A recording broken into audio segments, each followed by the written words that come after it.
Support comes from Gemma, architects, planners, and designers seeking to bring joy to their clients and communities. Details at gemastl.com.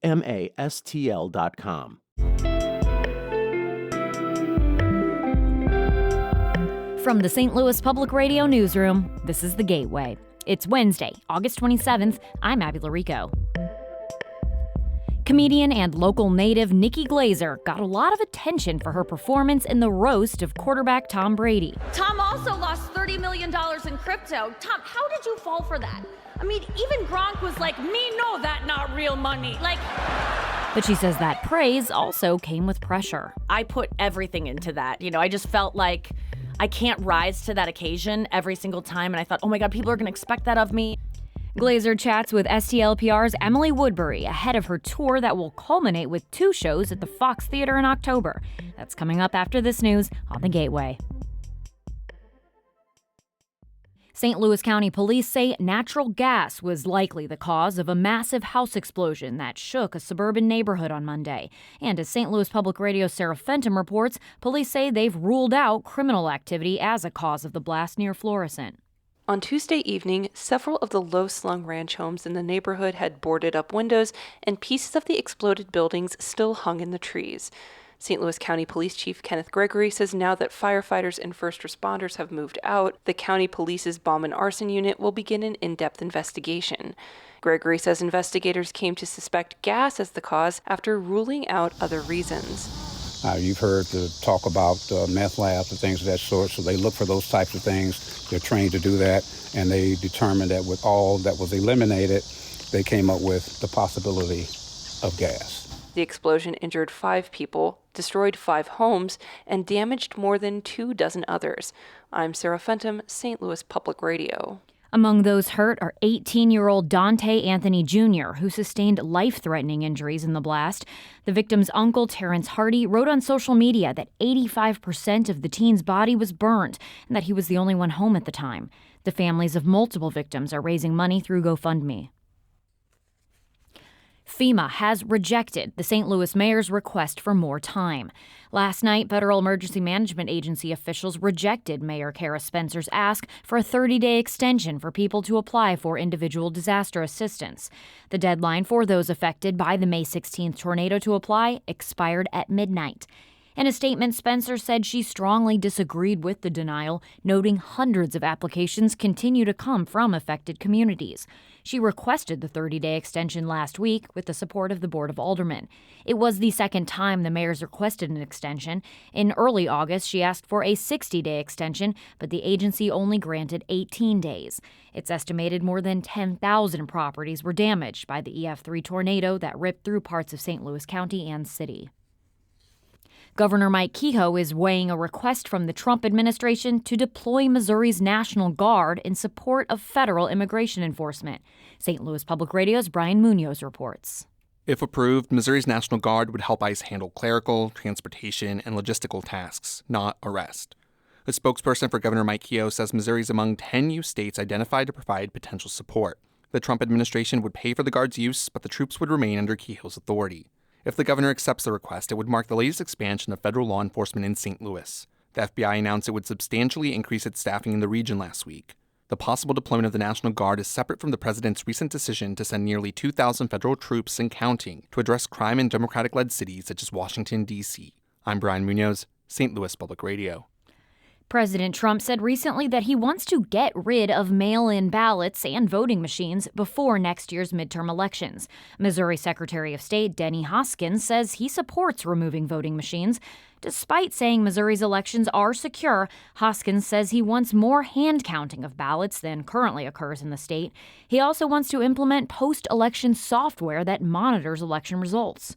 I think that everybody wants to have safe and secure elections, but I think hand counting of ballots and making that a public process and getting more people involved in that process makes it even more transparent in the public's eyes.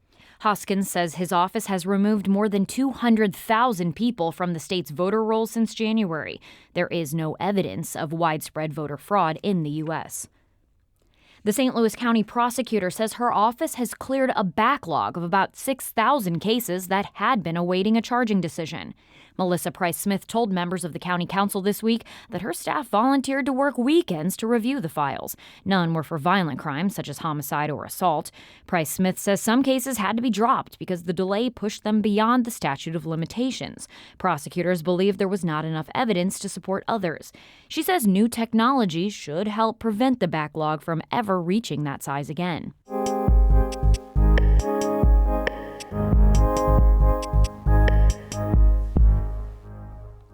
Nikki Glaser grew up in Kirkwood and lives in St. Louis, and now she makes people laugh around the world.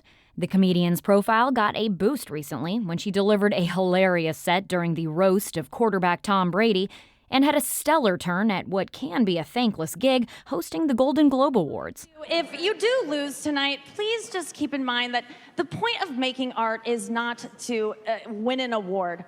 The point of making art is to start a tequila brand so popular that you never have to make art again. Glaser spoke with St. Louis On the Air senior producer Emily Woodbury about how even with those accolades, she still suffers from imposter syndrome. It's something that after the roast of Tom Brady, when I had all this attention suddenly on me and people were expecting that kind of level of performance that I gave at the Tom Brady roast for every single performance I did, which just wasn't possible because I put everything into that. I just felt like I can't rise to that occasion every single time. And I thought, oh my God, people are going to expect that of me. And it was a huge struggle, but I started doing a lot of self-work to try to combat it, reading books about imposter syndrome, trying to understand where it comes from, and trying to just focus on the things in my life that aren't my career and having those become more important to me and having my self-worth determined by that rather than what people think of me.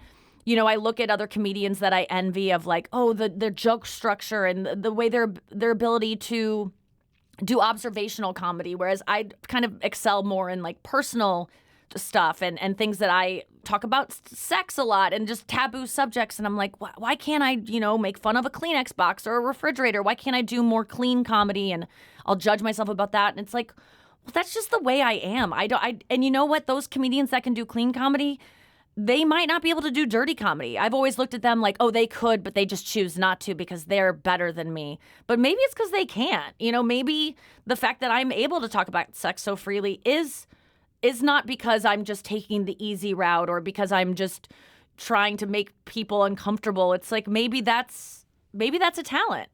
Dirty comedy, I feel like it allows people to think and experience something that they feel but don't talk about with anyone else. Yeah. I think it plays a really important role in comedy. It's like one of the things comedy does so well. I think so too. I never really talked about it, dirty stuff, because I felt like, that's what's going to make me popular or that's what is going to make men like me or women feel connected to me. It was just like I wanted to know more about people's private lives. I've always been interested in the things that people aren't willing to talk about publicly and that people are ashamed of. And I think a lot of my self-esteem issues and depression and just things I've struggled with in life are all shame-based of like, I'm weird, people can't know this thing about me. And I think growing up in a house where my mom cared about outward appearance, I felt like there was something wrong with me, that I wasn't perfect, that I'm messy, that I can't keep a clean room, that I have to hide these parts of myself. So when I was able to turn those things that I always felt really ashamed about into a career, it felt like I was just changing the narrative and taking control of this thing that I felt really wounded by. You mentioned working on things outside of your career.